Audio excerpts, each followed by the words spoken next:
বকর জলদি করে বাহির হও, জলদি করে বাহির হও, পিছনে আবু জাহেলের শব্দ শোনা যায়। কিতাব বলেন আবু বকর দরজা খুলে বাহির হলো না, পিছন দিয়ে জানালাটা খুলে বাহির হইয়া সামনে হাজির। আয়েশা দেখে আমার নবীর চোখ থেকে জর্জর করে পানি পড়তেছে। আবু বকর ডাক মারলেন, ইয়া রাসূলুল্লাহ, চোখে পানি কেন গো? আপনাকে কি কেউ কষ্ট দিয়েছে, কেউ আঘাত করেছে? আমার নবী বলেন, আবু বকর রে, কেউ আঘাত করে নাই, আমার চোখে পানি হলো আমার মায়ের দেশ, বাবার দেশ সাইরা যাইতে আমার কষ্ট লাগে রে। কিন্তু পিছনে যে শত্রু আই পড়তেছে, আবু বকর তাড়াতাড়ি চলো, তাড়াতাড়ি চলো। কিতাবে আসছে আমার নবী আবু বকরকে নিয়ে বাহির হইয়া একটু দূরে যাওয়ার পরে, রাত্রের বেলা তো অন্ধকার রাত্র, এমনি সময় আবু জাহেল তার লোকদেরকে নিয়ে নবীজির পায়ের দাগ দেখে দেখে, বালু মাটি তো হাইটা যে আসছে, পায়ের দাগ আছে, দাগ দেখে দেখে আবু বকরের ঘরের দরজা পর্যন্ত আইসা ডাকতেছে দরজায়, আবু বকর, এই আবু বকর, আবু বকর ঘরে আছে নাই তো? আবু বকরের ছোট্ট মেয়েটা, যার নাম কিতাবে আসছে আসমা, আসমা বলতেছেন, কে? দরজা খোলো। কেন?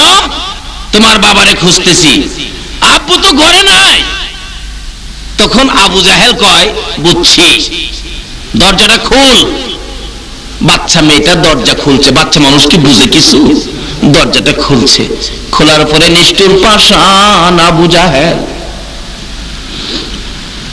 ছোট্ট বাচ্চা মেয়ে আসমাকে ডেকে ডেকে ঘর থেকে বাহির করলো। বাহিরে নিয়ে বলতেছেন, বল তোর বাবা কই? বলতে পারি না। তোর বাড়িতে কি মোহাম্মদ আসছিল? বলতে পারি না, ঘুমিয়েছিলাম, দেখি নাই। নিষ্ঠুর পাষাণ আবু জাহেল এত ছোট্ট বাচ্চাটার গালের মধ্যে এত জোরে থাপ্পড় মারলো গো। কিতাব বলেন আবু জাহেলের থাপ্পড়ে ওই বাচ্চা মেয়ে আসমার কানের পর্দা ফাইটার রক্ত বাহির হইতেছে। আরেকটা থাপ্পড় মারলে মাথা চক্কর খাইয়া বাবা গো কইয়া জমিনে পড়ে গেছে। আবু বকর বলেন, ইয়া রাসূলুল্লাহ, আবু জাহেল বুঝি আমার বাড়ির সামনে এসেছে, আমার আদরের মেয়ে, ছোট্ট মেয়েটাকে বুঝি আঘাত করেছে গো রাসূল। আমার মেয়েটার কান্নার আওয়াজ শোনা যায়, বাবা গো কইয়া কান্দে। বুঝেছি আমার মেয়েটাকে বুঝি আবু জাহেল মারতেছে। আমার নবী বলেন, আবু বকর রে, তোর মেয়েটাকে আবু জাহেল মারবে, এখন কি তুই আমারে ফালাইয়া মেয়ের দিকে যাবি, মেয়ে বাঁচাইতে যাবি, না আমি নবীর সঙ্গে হবে? আবু বকর একটা চিৎকার মেরে বলেন, ইয়া রাসূলুল্লাহ, আল্লাহর কসম করে বলি, শুধু আসমা কেন, আমার সকল সন্তান যদি আবু জাহেল মেরে ফেলে আমার কোনো দুঃখ নাই, আমি আবু বকর রাসূল ফালাইয়া যাব না। বলতেছিলাম, যেই নবীর প্রেমে পাগল হইয়া জীবন দিলে কত পুরস্কার, যেই নবীর পক্ষে সময় দিলে কত পুরস্কার, যেই নবীর পক্ষে জাগ্রত থাকলে জাহান্নামের আগুন হারাম হইয়া যায়। হযরত আবু বকর বলেন, ইয়া রাসূলুল্লাহ, সমস্ত সন্তানাদি যদি আবু জাহেল মেরে ফেলে আমার কোনো দুঃখ নাই, আমি রাসূলের পক্ষ ছাড়ব না। হুজুর মইরা যাক, আসেন হুজুর আমরা চলে যাই। চলে গেলেন, যাইতে যাইতে সকাল হয়ে যাইতেছে, পূর্ব আকাশে আলো দেখা যায়, সূর্য উঠবে। আমার নবী বলেন, ও আবু বকর, এবার তো রাস্তাঘাট পরিষ্কার হইতেছে, তারা আমাদেরকে দেখে ফেলবে। যাইতে যাইতে পাহাড় গাড়ি সুর নিজের চোখে দেখে আসছি, পাহাড়ে ডাকতেছে, ইয়া রাসূলুল্লাহ, আসেন আমার মধ্যে আসেন। আমি আগে ভাবতাম যে সমতল ভূমি, এই রাস্তার পাশে বুঝি কোনো গর্তের মধ্যে নবীজি বসেছিলেন, কিন্তু যায়া দেখি মক্কাতে না, এটা সমতল ভূমি নয়, রাস্তা ছেড়ে পাথরের পাহাড়ের উপরে গিয়া রাসূল উঠছে। যেই পাহাড়ে উঠছে, যেই সময় উঠছে, এই সময় একজন ব্যক্তি দেখলে ঘুরলে ফিরলে দেখা যাইতো। পাহাড় বলেন, হুজুর আসেন। যেই নবী পাহাড়ের দিকে উঠতেছে, কালো হয়ে গেছে পাথর, পাহাড়টা অন্ধকার হয়ে গেছে। জোরে জোরে কোন সুবহান। নবীর হেফাজতের জন্য পাহাড় কালো হইয়া অন্ধকার, এখনো পাথর কালো। লম্বা ঘটনা, ঢুকছেন যায় নবীজি একটা গর্তের মধ্যে, আবু বকর ঢুকলেন। রাসূল তো রাতে ঘুম নাই, আবু বকর শুইলে বসলে রাসূল আবু বকরের পাশে ঘুমাইলেন, আবু বকরের উরুর উপরে মাথাটা রেখে ঘুমাইলেন। এদিক দিয়ে লম্বা ঘটনা, তারা তো নবীজির পায়ের দাগ দেখে দেখে পাহাড় পর্যন্ত আসছে, এরপর আর দাগ দেখা যায় না, তাহলে পাহাড়ে আছে। তালাশ করা শুরু করো, তালাশ করতে করতে করতে করতে একবারে যে গর্তের মধ্যে রাসূল ছিলেন এই গর্তের কিনারে গেছে, যায় দেখে এখানে একটা গর্ত দেখা যায়। আরেকজন ওই গর্ত দেখা গেলে এই গর্তের মধ্যে কেউ ঢুকলে এরকম থাকতো, গর্তের মুখের উপরে পাতালতা আছে, এর মধ্যে মাখরের জাল আছে, এমনকি কিতাব বলেন এই জালের উপরে কবুতরের ডিম পাইরা ডিম লইয়া বইরিছে। তাহলে বুঝা গেল আমরা নবীর পাতালতাও ভালোবাসে, মাখরেও ভালো, কবুতরেও ভালো।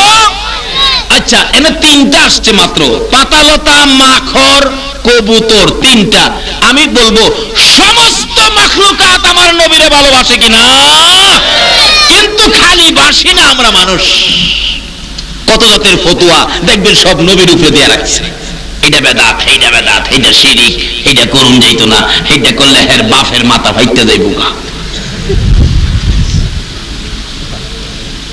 যাচ্ছে একজন কয় এই গর্তটার মধ্যে দেখো, কিতাবে আসছে এই যে জায়গাটা দাঁড়ায় বলতেছে এই গর্তটা দেখো, যদি একটা কাক সামনে দিয়ে চাইতো তাহলে নবীজির পাও মোবারক দেখা যাইতো।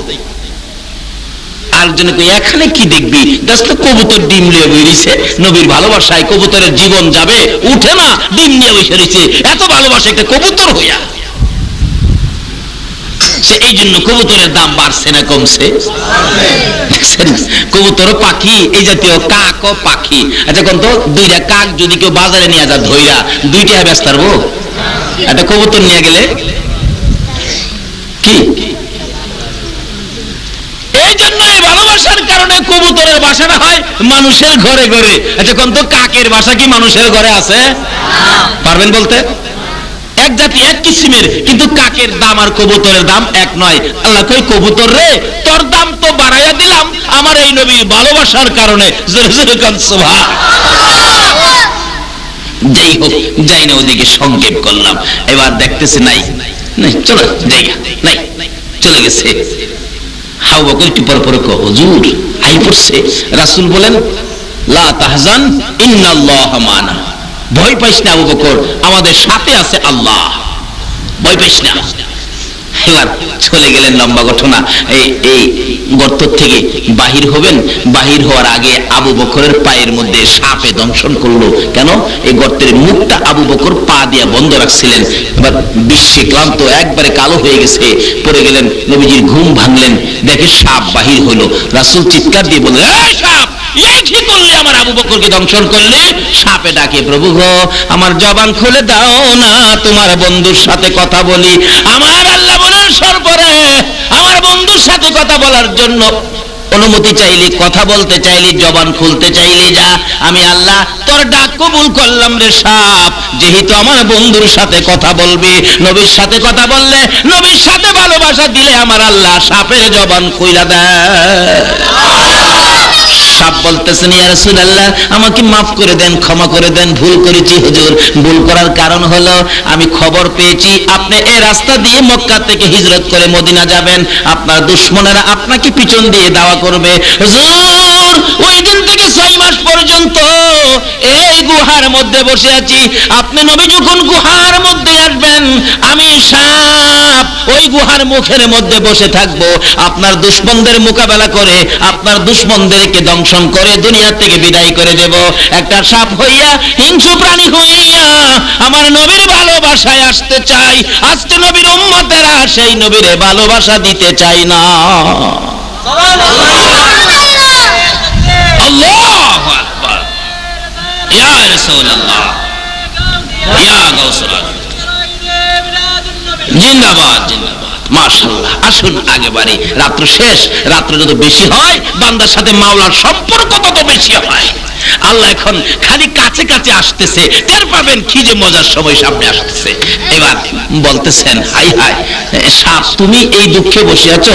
হুজুর আমি আবু বকর দংশন করার কারণ হলো যখন শত্রুরা আসছিল আবু বকর আমাকে পাওটা দিয়ে বন্ধ করে রাখছে। আমি একবার ধাক্কা দিছি, পাও সরায় না হুজুর, দুইবার ধাক্কা দিছি, পাও সরায় না, তিনবার ধাক্কা দিছি, পাও সরায় না, কয়েক কয়েকবার ধাক্কা দিয়েছি, পাও সরায় না, অবশেষে আমি একবার দংশন করছি। আবু বকর বলেন একবার দংশন করছি আমি টের পাইছি, কিন্তু আবু বকর বলেন আমার জীবন যাইতারে রাসূলের ঘুম ভাঙতে পারি না। দ্বিতীয়বার দংশন, আবু বকর তখনও পাও সরায় না, তৃতীয়বার দংশনের পরে বেহুশ হয়ে পড়ে গেছে। হুজুর মাফ করে দিয়েন, আমার আশা ছিল আপনি নবীরে দেখার জন্য। রাসূল বলেন তাহলে আচ্ছা ঠিক আছে, নবীজি একটু লালা মুবারক দংশন জায়গাটার মধ্যে লাগাইলে সমস্ত বিষ পানি হয়ে আবু বকর সুস্থ হয়ে গেছে। এখানে ওয়াজ আছে 2 ঘন্টা, যাই না ওদিকে, এবার সঙ্গে করে নিয়ে যাইতেছেন, চলো চলো চলো, যাইতে যাইতে যাইতে যাইতে যাইতে 2-3 দিন হয়ে গেছে, পেটের খিদা, খাওয়ানোর ব্যবস্থা নাই। আবু বকর বলেন ইয়া রাসূলুল্লাহ আমি আর হাঁটতে পারি না, পেটের খিদায় হাঁটতে পারি না। রাসূল বলেন দেখো না কোনো বাড়ি ঘর আছে কিনা। মক্কা থেকে মদিনায় যাওয়ার পথে খালি বলতাম নবীজি এই পথে, এখন তো কিছু রাস্তাঘাট হয়েছে, তখন তো রাস্তাঘাটও ছিল না, এই পথে আবু বকরকে নিয়ে নবী কেমনে গেল হাইটা। গেলে দেখবেন চোখের মধ্যে ভাসবে এই নিদর্শনটা, পেটে খিদা সহ্য করতে পারি না। রাসূল বলেন দেখো কোনো বাড়ি ঘর আছে কিনা, বাড়ি ঘর না থাকলে খাইবা কোত্থেকে, কোনো বাড়ি ঘর তো খালি মরুভূমি, খালি মরুভূমি, বাড়ি ঘর নাই। রাসূল বলেন এদিকে আয়। নবীজি এই ডাইন হাত মোবারক আবু বকরের মুখের মধ্যে এইভাবে এইভাবে এইভাবে একটু মট দিলে, এই আবু বকর এখন দেখো তো কিছু দেখা যায় কিনা। আবু বকর বলেন নবীজি হাত মোবারক আমার চোখে লাগানোর পরে, হাত সরানোর পরে চোখ খুলে দেখি সামনে একটা বাড়ি দেখা যায়। সুবহানাল্লাহ, আসতে গেলেন। ওগো নবীজি তোমারই প্রেম দরিয়ায় সাঁতার দিয়েছি, বলুন ওগো নবীজি তোমারই প্রেম দরিয়ায় সাঁতার দিয়েছি, তোমারই প্রেমেতে পাগল খুদে মাওলাজি, তোমারই প্রেমেতে পাগল খুদে মাওলাজি, তোমারই প্রেম দরিয়ায় সাঁতার দিয়েছি, ওগো নবীজি তোমারই প্রেম দরিয়ায়।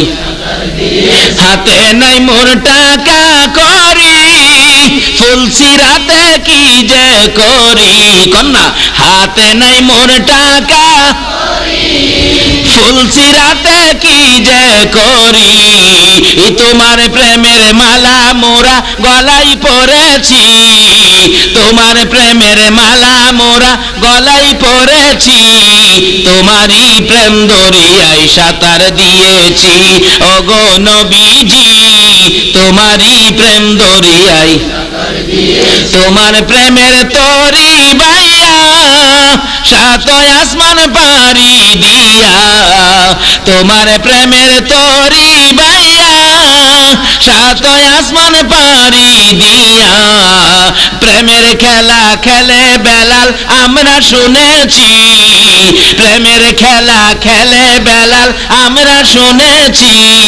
তোমারই প্রেম দরিয়ায় সাঁতার দিয়েছি, ওগো নবীজি তোমারই প্রেম দরিয়ায় সাঁতার দিয়েছি। আসুন না নবীর প্রেম দরিয়ায় সাঁতার দেই। বলতেছেন আবু বকর ইয়া রাসূলুল্লাহ ওই তো সামনে একটা বাড়ি দেখা যায়, আল্লাহু আকবার কন্যা। এতক্ষণ কি বাড়ি ছিল? এখন নবীজি বরকতের হাত চোখে লাগাইলে চোখের পাওয়ারে কি কয় বাড়ি। আবু বকর কই কি আশ্চর্য, এতক্ষণ দেখি নাই, ওহন দেখলাম। আল্লাহ কয় এই নবীর নামই রাখছি রাহমাতাল লিল আলামিন। এই তো আইতাছি আলোচনায়, না যাইবেন গা, বাড়ি যাইবেন গা, থাকবেন। আচ্ছা আল্লাহ তোমার নবীর পক্ষে হারা থাকবো। আচ্ছা তো দেখো বাড়িতে কে আছে। আবু বকর বলেন আমি পেটের খিদা তো, কোন বলে সাহিত্যিকরা বলেন খিদাই চিনে না পান্তাবাদ, খিদাই চিনে না পান্তাবাদ, ঘুমে চিনে না বাঙ্গা খাট। কি করো খাট যদি দূরে হুত তালবি, খিদাই চিনে না পান্তাবাদ, ঘুমে চিনে না বাঙ্গা খাট, প্রেমে চিনে না জাত আর অজাত। কি করো আছে না আপনার দেশে প্রেম করেন না বেড়াইন, আছে না? মাশাআল্লাহ, থাকলে বলা। আরে প্রেম যদি করো লাগে একজনের সাথে করো যার সাথে প্রেম করার ঘোষণা কোরআন শরীফে আইছে। সেই প্রেম করার বস্তুটা হলো নবী মুহাম্মদুর রাসূল, যার সাথে প্রেম করে আমার আল্লাহ কুল কায়নাত বানাইছে।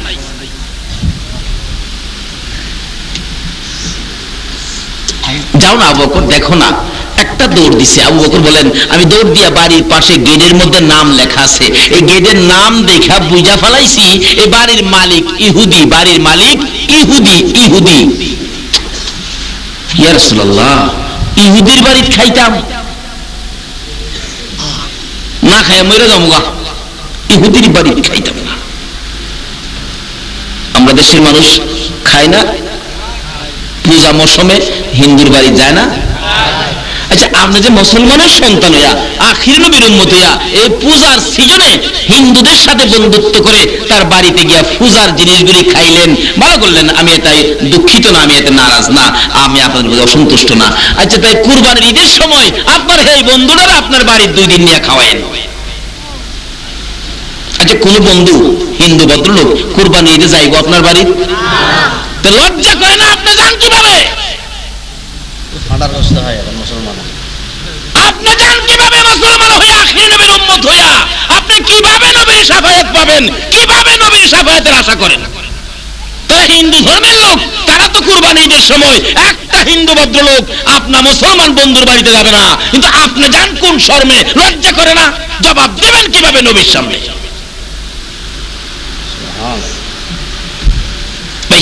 রাস্তা বাহির করেন, আমরা যাব জান্নাতে, যে জান্নাতে জিবরাইল 2 মাস 600 পাখা চালায়া একটা কোনা দেখে শেষ করতে পারে নাই। কথাটা কিন্তু ছিল আমার এখানে, ঠিক আছে কিনা?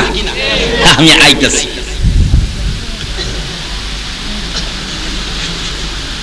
হুজুর, এটা ইহুদি বাড়ি, গেটে নাম লেখা, ইহুদির বাড়ির খাউন আমি আবু বকর খাইতে। তাহলে যে আবু বকর বেহেশতের দরজায় ডাক না দিলে, যে আবু বকর বেহেশতে পাও না দিলে, কোন নবী রাসূলের উম্মত বেহেশতে পাও দেওয়ার অধিকার পাবে না। এত বড় মর্যাদা যে নবীর ভালোবাসায় পেয়েছে, আবু বকর কি করে দেখেন। সুবহানাল্লাহ, ইয়া রাসূলুল্লাহ, গেছিলাম, দেখছি। কি দেখছো? এটা ইহুদির বাড়ি, গেটে নাম লেখা আছে ইহুদি, এই বাড়ির খাউন হুজুর আমি খাইতাম না, চলেন জায়গা, আমরা না খাইই থাকবো, চলেন জায়গা। আচ্ছা, আবু বকর বাড়িটা ইহুদি, হ্যাঁ, বাড়িতে কি আছে দেখো না। নবীর নামটা জানি কোরআন শরীফে আমার আল্লাহ কি রাখছে? রাহমাতাল লিল আলামিন। আচ্ছা, এই নামে আর কোন নবী রাসূল আছে? এই নবীর কিছু খেলা দেখান লাগতো না? রাসূল বলেন, আবু বকর দেখো না কি আছে, দেখো, যাও গিয়ে মেরে খাড়িয়ে দেখে। ও আচ্ছা হুজুর, দেখছি কি আছে। বাড়ির মধ্যে একটা মহিলা আছে, আর দেখলাম যে মহিলাটা খাটের মধ্যে বসা, এই খাটের নিচে একটা বকরির বাচ্চা, ছাগলের বাচ্চা আছে। তাহলে আবু বকর এই মহিলাটাকে কও ছাগলের বাচ্চাটা একটু দিত, আমরা দুধ খাইয়ে দেই। কিতাবে আসছে যে বাচ্চাটার দুধ খাওয়ার কথা রাসূল বলছে, বাচ্চাটা এখনো নিজেই দুধ খায়। বাচ্চা এখন দুধ নিজেই দুধ খায়, একবারে পিচ্ছি আর কি। আচ্ছা, এই বাচ্চা দুধ নাই, এখন রাসূল যদি দুধ বাইর করে খাইতে পারে, এই দুধের মালিক কি ইহুদি হইব? এই 4 কাপে চা নাই, আছে 1 কাপ। আমি যদি এটা ঠিক রাখা 50 কাপ চা বাইর করে খাই, আপনাদের কোনো আপত্তি আছে? আচ্ছা, এটা কি চাউল আর হইব? তোরটা বেটা তোর ঠিক আছে, এখন তো আমি 50 কাপ বাইর করে খাইলাম, তাহলে তো এই চা এই কাপের মালিক না, এটা তো ঠিকই আছে। রাসূল কয় বকরি দুধ নাই, আমি দুধ বাইর করে খামু, এটা তো এই মালিক সে হবে না, ইহুদি হবে না, তুমি যাও।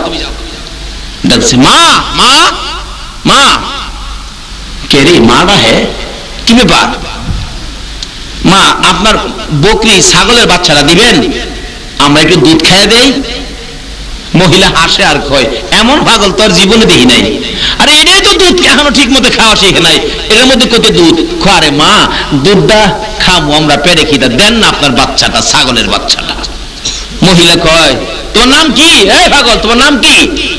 আমার নাম তো আবু বকর। ও আচ্ছা, কই নিবা? আবার নিলে যাও গা, না না আবার ফেরত দিলাম, খালি দুধটা খাইয়ে দেন। মেয়েটি কয় এই বাচ্চা নিজে দুধ খায়, এতে বলে দুধ খাইবো, আচ্ছা আজকা খেলাটা দেখুন। আসলে সকল খেলাই তো খেলবে আখেরি নবীর উম্মতেরা, জোরে জোরে কন্যা সুবহান।